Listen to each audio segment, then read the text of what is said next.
મહેસાણા ભાજપમાં ભાંજગઢની પરાકાષ્ઠા. પૂર્વ મુખ્યમંત્રી નીતિન પટેલ અને ધારાસભ્ય કરસન સોલંકી વચ્ચે વાકયુદ્ધ. અમે આજકાલના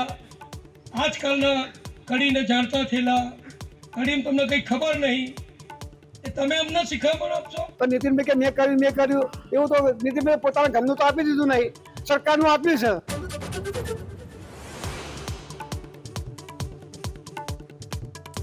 લોકસભાના ઉમેદવાર જાહેર થતા જ ગેનીબેન ઠાકોરનો આક્રમક અંદાજ. ભાજપના ઉમેદવારને આયાતી ગણાવીને બોલ્યા, નહીં ચાલે કોઈની દાદાગીરી. અમારા માટે બે જ દાદા ને, હનુમાન દાદા અને ગણપતિ દાદા, બાકી બીજા અમારા કોઈ દાદા નથી.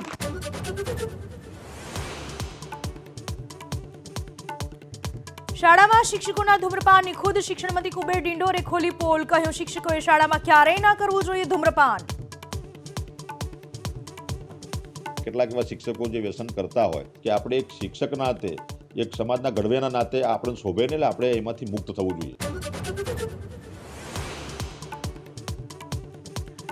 આણંદમાં બોર્ડની પરીક્ષામાં ગેરરીતિ કેસમાં તપાસ તેજ. જિલ્લા શિક્ષણાધિકારીને પ્રાથમિક રિપોર્ટ સોંપવા આદેશ. તો બેદરકારી સામે નોંધાશે એફઆઈઆર.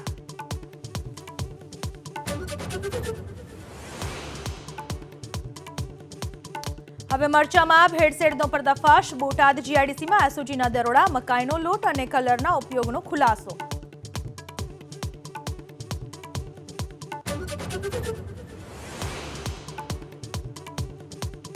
ગાંધીનગર તિજોરી શાખાના અધિકારી બીબી રાવલની ભાવનગરમાં આત્મહત્યા. કારણ અકબંધ. સ્થળ પરથી મળી સુસાઇડ નોટ.